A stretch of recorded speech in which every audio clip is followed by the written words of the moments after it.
ToddYoungONLINE presents Young Tales. Tales for the young and the young at heart. Today's story, Episode 1, The Wooden Boy Comes to Life, from Carlo Collodi's The Adventures of Pinocchio. Or, How It Happened That Mastro Cherry, the carpenter, found a piece of wood that wept and laughed like a child. Now, centuries ago there lived a king. My little readers will say immediately, "No, children, you are mistaken. Once upon a time, there was a piece of wood. It was not an expensive piece of wood, far from it, just a common block of firewood. One of those thick, solid logs that are put on the fire in winter to make cold rooms cozy and warm. I do not know how this really happened, yet the fact remains that one fine day this piece of wood found itself in the shop of an old carpenter. His real name was Mastro Antonio, but everyone called him Mastro Cherry, for the tip of his nose was so round and red and shiny that it looked like a ripe cherry. As soon as he saw that piece of wood, Mastro Cherry was filled with joy. Rubbing his hands together happily, he mumbled half to himself, "This has come in the nick of time. I shall use it to make the leg of a table." He grasped the hatchet quickly to peel off the bark and shape the wood, but as he was about to give it the first blow, he stood still with arm uplifted, for he heard a wee little voice say in a beseeching tone, "Please be careful. Do not hit me so hard." What a look of surprise shone on Mastro Cherry's face. His funny face became still funnier. He turned frightened eyes about the room to find out where that wee little voice had come from, and and he saw no one. He looked under the bench, no one. He peeped inside the closet, no one. He searched among the shavings, no one. He opened the door to look up and down the street, still no one. "Oh, I see," he then said, laughing and scratching his wig. "It can easily be seen that I only thought I heard the tiny voice say the words. Well, to work once more." He struck a most solemn blow upon the piece of wood. Oh, you hurt!" cried the same faraway little voice.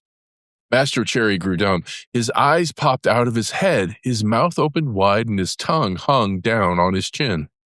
As soon as he regained the use of his senses, he said, trembling and stuttering from fright, Where did that voice come from? When there is no one around, might it be that this piece of wood has learned to weep and cry like a child? I can hardly believe it. Here it is, a piece of common firewood, good only to burn in the stove, the same as any other. Yet, might someone be hidden in it? If so, the worse for him. I'll fix him." With these words, he grabbed the log with both hands and started to knock it about unmercifully. He threw it to the floor, against the walls of the room, and even up to the ceiling. He listened for the tiny voice to moan and cry. He waited 2 minutes, nothing. 5 minutes, nothing. 10 minutes, nothing. "Oh, I see," he said, trying bravely to laugh and ruffling up his wig with his hand. "It can easily be seen. I only imagined I heard the tiny voice. Well, to work once more." The poor fellow was scared half to death, so he tried to sing a gay song in order to gain courage. He set aside the hatchet and picked up the plane to make the wood smooth and even, but as he drew it to and fro, he heard the same tiny voice. This time it giggled as it spoke. "Stop it! Oh, stop it! You tickle my stomach." This time poor Master Cherry fell as if shot. When he opened his eyes, he found himself sitting on the floor. His face had changed. Fright had turned even the tip of his nose from red to deepest purple.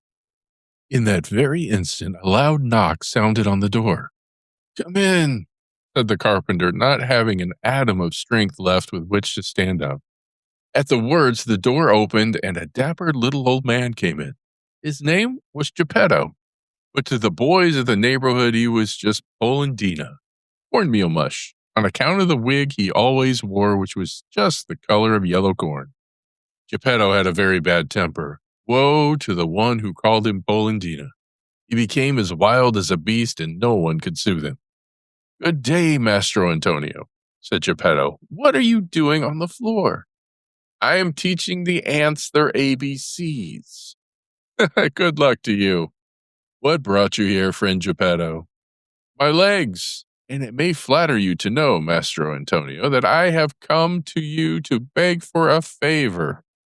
Here I am, at your service, answered the carpenter, raising himself on his knees. This morning a fine idea came to me, said Geppetto. Let's hear it. I thought of making myself a beautiful wooden marionette. It must be wonderful, one that will be able to dance, fence, and turn somersaults. With it, I intend to go around the world to earn my crust of bread and cup of wine. What do you think of it? Bravo, Polendina, cried the same tiny voice which came from no one nowhere. On hearing himself called Polendina, Master Geppetto turned the color of a red pepper and facing the carpenter said to him angrily, Why do you insult me? Who is insulting you? You called me Polendina. I did not. I suppose you think I did, yet I know it was you. No. Yes. No. Yes. And growing angrier each moment, they went from words to blows and finally began to scratch and bite and slap each other. When the fight was over, Mastro Antonio had, had Geppetto's yellow wig in his hands, and Geppetto found the carpenter's curly wig in his mouth. Give me back my wig, shouted Mastro Antonio in a surly voice. You return mine, and we'll be friends. The two little old men, each with his own wig back on his own head, shook hands and swore to be good friends for the rest of their lives. Well then, Mastro Geppetto, said the carpenter, to show he bore him no ill will, what is it you want? I want a piece of wood to make a marionette. Will you give it to me? Mastro Antonio, very glad indeed, went immediately to his bench to get the piece of wood which had frightened him so much. But as he went about to give it to his friend, with a violent jerk it slipped out of his hands and hit against poor Geppetto's thin legs. Ah, is this the gentle way, Mastro Antonio, in which you make your gifts? You have made me almost lame. I swear to you, I did not do it. It was I, of course. It's the fault of this piece of wood. You're right, but remember, you were the one to throw it at my legs. I did not throw it. Liar! Geppetto, do not insult me, or I shall call you Polendina. Idiot. Polendina. Donkey. Polendina. Ugly monkey. Polendina. On hearing himself called Polendina for the third time, Geppetto lost his head with rage and threw himself upon the carpenter. Then and there they gave each other a sound thrashing. After this fight, Mastro Antonio had 2 more scratches on his nose, and Geppetto had 2 buttons missing from his coat. Thus, having settled their accounts, they shook hands and swore to be good friends for the rest of their lives. Then Geppetto took the fine piece of wood, thanked Mastro Antonio, and limped away towards home. Little as Geppetto's house was, it was neat and comfortable. It was a small room on the ground floor with a tiny window under the stairway. The furniture could not have been much simpler. A very old chair, a rickety old bed, and a tumble-down table. A fireplace full of burning logs was painted on the wall opposite the door. Over the fire there was painted a pot full of something which kept boiling happily away and sending up clouds of what looked like real steam. As soon as he reached home, Geppetto took his tools and began to cut and shape the wood into a marionette. What shall I call him? He said to himself. I think I'll call him Pinocchio. This name will make his fortune. I knew a whole family of Pinocchii once. Pinocchio the father, Pinocchia the mother, and Pinocchia the children. They were all lucky. The richest of them begged for his living. After choosing the name for his marionette, Geppetto set seriously to work to make the hair, the forehead, the eyes. Fancy his surprise when he noticed that these eyes moved and then stared fixedly at him. Geppetto, seeing this, felt insulted and said in a grieved tone, Ugly wooden eyes, why do you stare so? And there was no answer. After the eyes, Geppetto made the nose, which began to stretch as soon as it finished. It stretched and stretched and stretched till it became so long it seemed endless. Poor Geppetto kept cutting it, but the more he cut, the longer grew that impertinent nose. In despair, he let it alone. Next, he made the mouth.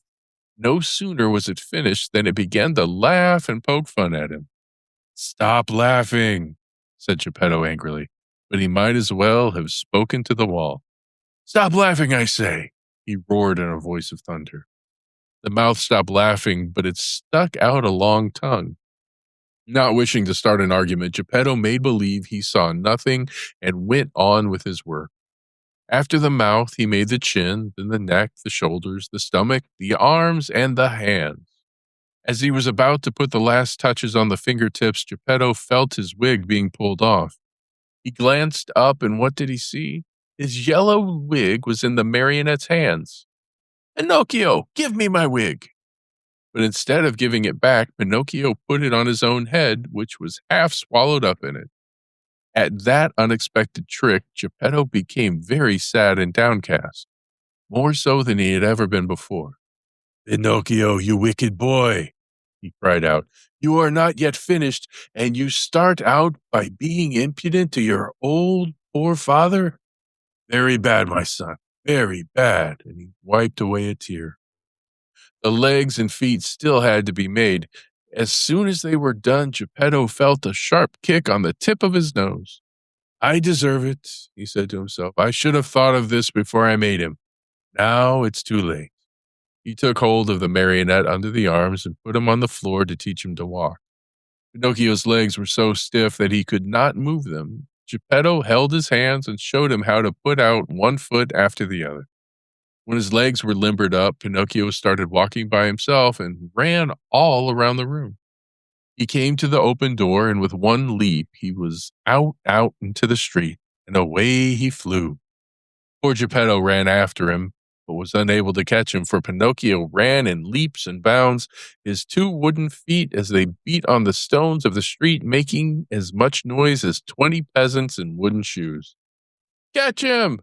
Catch him!" Geppetto kept shouting, but the people in the street, seeing a wooden marionette running like the wind, stood still to stare and to laugh until they cried. At last, by sheer luck, a carabiner, one of the military policemen, happened along, who, hearing all that noise, thought that it might be a runaway colt, and stood bravely in the middle of the street, with legs wide apart, firmly resolved to stop it and prevent any trouble. Pinocchio saw the carabiner from afar and tried his best to escape between the legs of the big fellow, but without success. The carabiner grabbed him by the nose. It was an extremely long one and seemed made on purpose for that very thing, and returned him to Mastro Geppetto.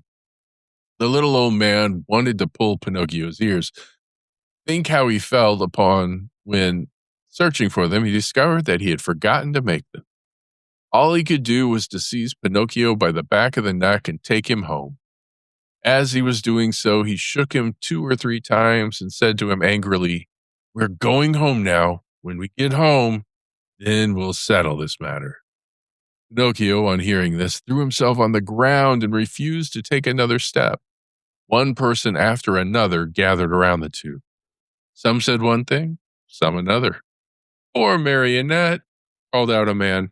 "I am not surprised he doesn't want to go home. Geppetto will no doubt beat him unmercifully. He is so mean and cruel."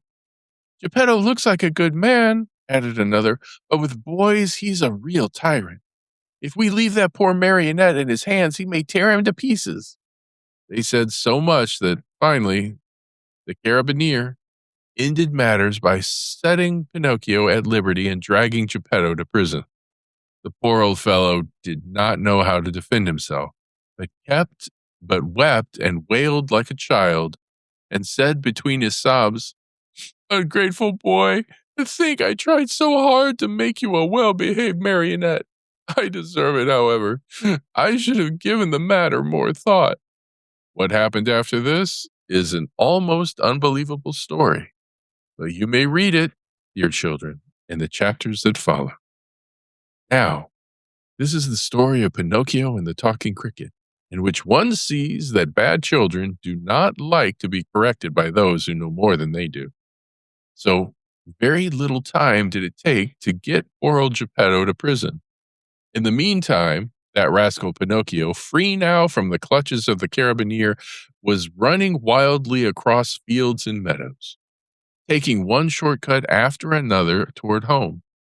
In his wild flight, he leapt over brambles and bushes and across brooks and ponds as if he were a goat or a hare chased by hounds. On reaching home, he found the house door half open. He slipped into the room, locked the door, and threw himself on the floor, happy at his escape. But his happiness lasted only a short time, for just then he heard someone saying, "Crikey, crikey, who is calling me?" asked Pinocchio, greatly frightened. "I am." Pinocchio turned and saw a large cricket crawling slowly up the wall. "Tell me, cricket, who are you?" "I am the talking cricket, and I have been living in this room for more than 100 years. Today, however, this room is mine," said the marionette. "And if you wish to do me a favor, get out now and don't turn around even once." "I refuse to leave this spot," said the cricket, "until I have told you a great truth." Tell it, tell it then and hurry." "Woe to boys who refuse to obey their parents and run away from home. They will never be happy in this world, and when they are older, they will be very sorry for it." "Sing on, cricket mine, as you please. What I know is that tomorrow at dawn, I leave this place forever. If I stay here, the same thing will happen to me which happens to all other boys and girls. They are sent to school, and whether they want to or not, they must study. As for me, let me tell you, I hate to study. It's much more fun, I think, to chase after butterflies, climb trees, and steal birds' nests." "Poor little silly. Don't you know that if you go on like that, you will grow into a perfect donkey and that you'll be the laughing stock of everyone?" "Keep still, you ugly old cricket," cried Pinocchio. But the cricket, who was a wise old philosopher, instead of being offended at Pinocchio's impudence, continued in the same tone. "If you do not like going to school, why don't you at least learn a trade so that you can earn an honest living?" "Shall I tell you something?" asked Pinocchio, who was beginning to lose patience. "Of all the trades in the world, there is only one that really suits me." "And what can that be?" "That of eating, drinking, sleeping, playing, and wandering around from morning till night." "Let me tell you, for your own good, Pinocchio," said the talking cricket in his calm voice, "that those who follow that trade always end up in the hospital or in prison. Careful, ugly cricket. If you make me angry, you'll be sorry." "Poor Pinocchio, I am sorry for you." "Why?" "Because you are a marionette, and what is much worse, you have a wooden head." At these last words, Pinocchio jumped in a fury, took a hammer from the bench, and threw it with all his strength at the talking cricket. Perhaps he did not think he would strike it, but, sad to relate, my dear children, he did hit the cricket straight on the head. With a last weak the poor cricket fell from the wall, dead. Now, if the cricket's death scared Pinocchio at all, it was only for a very few moments. For as night came on, a queer, empty feeling at the pit of his stomach reminded the marionette that he had eaten nothing as of yet. The boy's appetite grows very fast, and in a few moments the queer, empty feeling had become hunger, and the hunger grew bigger and bigger until soon he was as ravenous as a bear. Poor Pinocchio ran to the fireplace where the pot was boiling and stretched out his hand to take the cover off. But to his amazement, the pot was only painted. Think how he felt. His long nose became at least 2 inches longer. He ran about the room, dug in all the boxes and drawers, and even looked under the bed in search of a piece of bread, hard though it might be, or a cookie, or perhaps a bit of fish. A bone left by a dog would have tasted good to him, but he found nothing. And meanwhile, his hunger grew and grew. The only relief poor Pinocchio had was to yawn, and he certainly did yawn, such a big yawn that his mouth stretched out to the tips of his ears. Soon he became dizzy and faint. He wept and wailed to himself, "The talking cricket was right. It was wrong of me to disobey father and to run away from home. If he were here now, I wouldn't be so hungry. Oh, how horrible it is to be hungry." Suddenly, he saw among the sweepings in a corner something round and white that looked very much like a hen's egg. In a jiffy, he pounced upon it. It was an egg. The marionette's joy knew no bounds. It is impossible to describe it. You must picture it to yourself. Certain that he was dreaming, he turned the egg over and over in his hands, fondled it, kissed it, and talked to it. "And how now shall I cook you? Shall I make an omelet? No, it is better to fry you in a pan. Or shall I drink you? No, the best way is to fry you in the pan. You will taste better." No sooner said than done. He placed a little pan over a foot warmer full of hot coals. In the pan, instead of oil or butter, he poured a little water. As soon as the water started to boil, tack, he broke the eggshell. But in place of the white and the yolk of the egg, a little yellow chick, fluffy and gay, was smiling. Escape from it. Bowing politely to Pinocchio, he said to him, "Many thanks, many thanks indeed, Mr. Pinocchio, for having saved me the trouble of breaking my shell. Goodbye and good luck to you, and remember me to the family." With these words, he spread out his wings, and darting to the open window, he flew away into space till he was out of sight. The poor marionette stood as if turned to stone, with wide eyes, open mouth, and the empty halves of the eggshell in his hands. When he came to himself, he began to cry and shriek at the top of his lungs, stamping his feet on the ground and wailing all the while. The talking cricket was right. If I had not run away from home, and if father were here now, I should not be dying of hunger. Oh, how horrible it is to be hungry.